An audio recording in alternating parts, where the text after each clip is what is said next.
ಸರ್ಕಾರಿ ಶಾಲೆಗಳ ಬಗ್ಗೆ ಮಾತಾಡಬೇಕು, ಸರ್ಕಾರಿ ಶಾಲೆಗಳ ಬಗ್ಗೆ ಹೇಳ್ಬೇಕು ಅಷ್ಟೇ. ಹೇಳ್ತೀರಾ? ಇಲ್ಲ ಕಾರ್ಯಕ್ರಮ ಮುಗಿಸ್ಕೊಂಡು ಮನೆಗೆ ಹೋಗ್ಬರ್ತೀರಿ. ಈ ಸೀರೆ ತಗೊಂಡ್ರೆ ಸೀರೆ ಜನ ಕೇಳ್ಕೊತಾರೆ ಹೆಂಗಿದೆ ಚೆನ್ನಾಗಿದ್ಯಾ ಅಂತ. ಮತ್ತೆ ಒಂದು ಮೊಬೈಲ್ ತಗೊಂಡ್ರೆ ಹೇಳ್ಕೊಳ್ತೀರಾ. ಈ ಸರ್ಕಾರಿ ಶಾಲೆಗಳ ಬಗ್ಗೆ ಮಾತು ಹೇಳಿ, ಯಾಕೆ ಬೆಳೆಯಲ್ಲ ನೋಡೋಣ. ಹೇಳ್ತೀರ ತಾನೆ? ನನ್ನ ಇಂಥ ಕಡೆಯಿಂದ ನಿಮ್ಮ ಪೋಷಕರಲ್ಲಿ ಒಂದು ಮನವಿ, ದಯವಿಟ್ಟು ಹೇಳಿ ಸರ್ಕಾರಿ ಶಾಲೆಗಳ ಬಗ್ಗೆ ಹೇಳಿ. ಇಂಥದ್ದು ಕೊಡ್ತಾರೆ ಸರ್ಕಾರಿ ಶಾಲೆಗಳಿಗೆ ನಮ್ಮ ಮಕ್ಕಳಿಗೆ ಉಚಿತವಾಗಿ ಶಿಕ್ಷಣ ಕೊಡ್ತಾರೆ, ಉಚಿತವಾಗಿ ತಂದು ಮುಗಿಸ್ಕೊಡ್ತಾರೆ. ಲಕ್ಷಾಂತರ ದುಡ್ಡನ್ನ ಸರ್ಕಾರಿ ಶಾಲೆಗಳಿಗೆ ಖರ್ಚು ಮಾಡ್ತೀರಾ. ಏನು ಮಾನವ ಮರ್ಯಾದೆಗೋಸ್ಕರನ? ಮಾನವ ಮರ್ಯಾದೆ ನೋಡ್ತೀರಾ. ಮಕ್ಕಳು ವಿದ್ಯಾಭ್ಯಾಸನೇ ಕಲಿಯಕ್ಕಾಗಲ್ಲ, ಅವರೇನು ಅಲ್ಲಿ ದೃಢವಾಗಿ ಬೆಳೆಯಕ್ಕಾಗಲ್ಲ, ಅಲ್ಲಿ ದೃಢವಾಗಿ ನಿಂತ್ಕೊಳಕ್ಕಾಗಲ್ಲ ಅವ್ರಿಗೆ. ನೀವಿಲ್ಲ ಅಂದ್ರೆ ಮಕ್ಕಳು ಖಾಸಗಿ ಶಾಲೆ ಮಕ್ಕಳನ್ನ ನೋಡಿದ್ದೀನಿ, ಅಪ್ಪ ಅಮ್ಮ ಜೊತೆಗೆ ಒಬ್ಬರೇ ಹೋಗೋದಕ್ಕೆ ಭಯ ಪಡ್ತಾರೆ. ಅದೇ ನಮ್ಮ ಶಾಲೆ ಸರ್ಕಾರಿ ಶಾಲೆ ಮಕ್ಕಳು ಬಿಡಿ ಊರಲ್ಲಿ ಊಟ ಆ ಧೈರ್ಯ ಬೇಕು ನಮ್ಮ ಮಕ್ಕಳಲ್ಲಿ ಕೊಡಬೇಕಾಗಿರೋದು.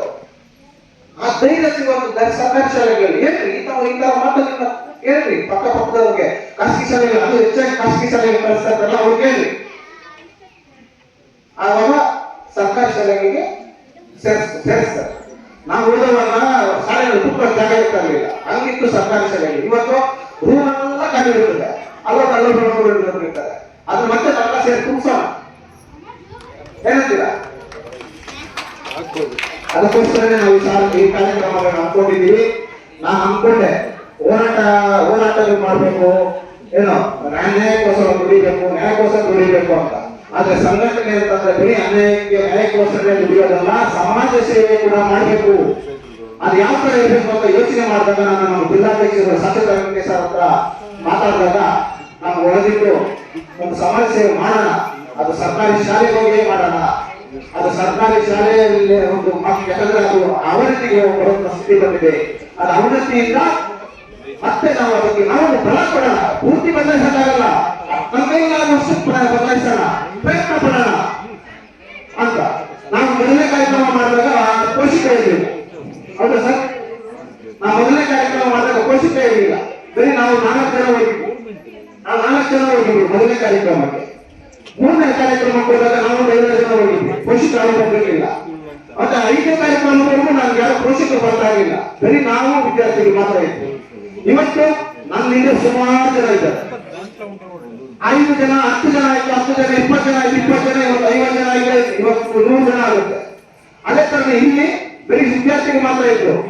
ಈ 10ನೇ ಕಾರ್ಯಕ್ರಮಕ್ಕೆ ಇವತ್ತು ಎಷ್ಟು ಜನ ಶಿಕ್ಷಕರು ಬಂದಿದ್ದಾರೆ, ಎಷ್ಟು ಜನ ಪೋಷಕರು ಬಂದಿದ್ದೀರಾ? ನಾವು ಅವತ್ತು 5ನೇ ಕಾರ್ಯಕ್ರಮದಲ್ಲಿ ನಾವು ಮಾತಾಡೋದು ಯಾರು ಗೊತ್ತಾಗ್ತಾ ಇಲ್ಲ, ನನ್ನ ಹಿಂದೆ ಯಾರು ಬರ್ತಾ ಇಲ್ಲ, ಯಾರು ಇಂಟ್ರೆಸ್ಟ್ ಇಲ್ಲ ಅಂತ ನಾನು ಅವತ್ತೇ ಬಿಟ್ಬಿಟ್ಟಿದ್ರೆ ಇವತ್ತು ಇಷ್ಟು ದಿನಕ್ಕೆ ನಾವು ಮಾಹಿತಿ ತಿಳ್ಸಕ್ ಆಗ್ತಾ ಇಲ್ಲ. ಸರ್ಕಾರಿ ಶಾಲೆಗೆ ಮಹಿಮೆನ ಅದರ ಘನತೆನ ನಮ್ಗೆ ಹೇಳಕ್ ಆಗ್ತಾ ಇಲ್ಲ. ಅದು ಇನ್ನು ಹೋಗ್ತಾ ಇನ್ನು ದೊಡ್ಡದಾಗುತ್ತೆ ಅಂತ ನಮಗೆ ಆ ಒಂದು ಗುರಿ, ಆ ಒಂದು ಆಟ ಇಟ್ಕೊಂಡಿದೆ. ಇಡೀ ಊರೇ ಸೇರಿಸಬೇಕು. ನೆಕ್ಸ್ಟ್ ಕಾರ್ಯಕ್ರಮಗಳಲ್ಲಿ ಇಡೀ ಊರೇ ಸೇರ್ಬೇಕು ಅನ್ನೋ ಒಂದು ಆಲೋಚನೆ ಇಲ್ಲ.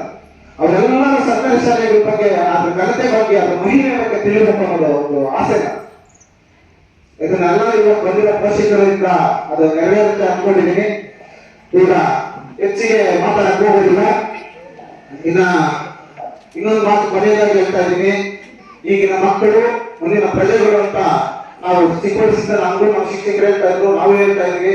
ಎಲ್ಲೋ ಒಂದು ಕಡೆ ಇವತ್ತು ನನಗೆ 3 ದಿವಸದಿಂದ ಒಂದು ನೋವಾಗಿದೆ. ಆ ನೋವು ನಿಮ್ಮ ಹತ್ರ ಹೇಳ್ಕೊಡ್ತಾ ಇದ್ದೀನಿ. ಎಲ್ಲೋ ಒಂದು ಕಡೆ ಇವತ್ತು ನಮ್ಮ ವಿದ್ಯಾರ್ಥಿಗಳಾಗಿರೋ ಅನ್ಯಾಯದಲ್ಲಿ ಅವರು ಹೋರಾಟ ಮಾಡ್ತಾ ಇರ್ಬೇಕಾದ್ರೆ ಈ ಸರ್ಕಾರನೋ ಇಲ್ಲ ಪೊಲೀಸರು ಗೊತ್ತಿಲ್ಲ, ಯಾವ ಕಾರಣ ಗೊತ್ತಿಲ್ಲ, ಒಟ್ಟಿನಲ್ಲಿ ಇವತ್ತು ವಿದ್ಯಾರ್ಥಿಗಳ ಮೇಲೆ ಒಂದು ರೀತಿಯಲ್ಲಿ ಅನ್ಯಾಯ ಕೃತ್ಯದಿಂದ ನಡ್ಕೊಂಡಿದ್ದಾರೆ. ಆ ವಿರುದ್ಧವಾಗಿ ನಾನು ಖಂಡಿಸ್ತೀನಿ. ನಾನು ಯಾವತ್ತೂ ಅದಕ್ಕೆ ವಿರುದ್ಧವಾಗಿ ಹೇಳ್ತೀನಿ. ವಿದ್ಯಾರ್ಥಿಗಳಿಗೋಸ್ಕರ, ವಿದ್ಯಾರ್ಥಿ ಪರವಾಗಿ ದಿಟ್ಟ ಕನ್ನಡಿಗ ರಕ್ಷಣಾ ವೇದಿಕೆ ಸದಾ ಇರುತ್ತೆ ಅಂತ ಹೇಳ್ತಾ, ಅದರ ಜೊತೆ ಚಂದ್ರಶೆಟ್ಟಿ ಶೆಟ್ಟಿ ವಿದ್ಯಾರ್ಥಿಗಳ ಪರವಾಗಿ, ಇಡೀ ದೇಶದ ವಿದ್ಯಾರ್ಥಿಗಳ ಪರವಾಗಿ ಅವರು ಏನೇ ಹೋರಾಟ ಮಾಡಕ್ಕೂ ಸಿದ್ಧ ಅಂತ ಹೇಳ್ತಾ ಇದ್ದೀವಿ ಅಂತ ಹೇಳ್ತಾ, ಮುಂದಿನ ದಿನಗಳಿಗೆ ಇಷ್ಟವೇ ಅದ್ರ ವಿರುದ್ಧವಾಗಿ ಪ್ರತಿಭಟನೆಗೂ ನಾವು ಕರೆ ಕೊಡ್ತಾ ಇದೀವಿ. ಇನ್ನೇನು ಪ್ರೆಸ್ ಹೋಗ್ತಾ ಹೋಗುತ್ತೆ ಇಷ್ಟವೇ. ಇದು ಇನ್ನೆಲ್ಲ ಪ್ರೆಸ್ಗಳಲ್ಲಿ ಬರುತ್ತೆ. ದಿಟ್ಟ ಕನ್ನಡಿಗ ರಕ್ಷಣಾ ವೇದಿಕೆ ವಿದ್ಯಾರ್ಥಿಗಳ ಮೇಲೆ ನಡೆದಿರುವಂತ ಅಕ್ರಮ, ಆ ದಂಗೆ, ಮತ್ತೆ ಅದ್ರ ಮೇಲೆ ಅವ್ರ ಮೇಲೆ ನಡೆದಿರುವಂತ ಒಂದು ಗಲಭೆ, ಅವ್ರ ಮೇಲೆ ನಡೆದಿರುವಂತ ಒಂದು ಹೋರಾಟಕ್ಕೆ ಅವ್ರನ್ನ ಖಂಡಿಸಿ ಅವ್ರನ್ನ ಹಿಂಸಿಸಿರುವಂತ ಕಾರಣಕ್ಕೆ ದಕ್ಷಿಣ ಕನ್ನಡ ರಕ್ಷಾ ವೇದಿಕೆ ಸದ್ಯದಲ್ಲೇ ಕೋಲಾರದಲ್ಲಿ ಬೃಹತ್ ಪ್ರತಿಭಟನೆ ಮಾಡಿ ಸರ್ಕಾರಕ್ಕೆ ಕಿವಿ ಮುಟ್ಟಿಸುವಂತ ಕೆಲಸ ಮಾಡುತ್ತೆ ಅಂತ ಹೇಳ್ತಾ, ಮುಂದಿನ ದಿನಗಳಲ್ಲಿ ನಿಮಗೂ ಕೂಡ ಯಾವುದೇ ಅನ್ಯಾಯ ಆಗಬಾರ್ದು, ನಿಮಗೂ ಯಾವುದೇ ತೊಂದರೆ ಆಗಬಾರ್ದು, ಅದಕ್ಕೋಸ್ಕರ ನಾವು ಸದಾ ಇರ್ತೀವಿ ಅಂತ ಹೇಳ್ತಾ ನಾನು ಎರಡು ಮಾತು ಮುಗಿಸ್ತೀನಿ.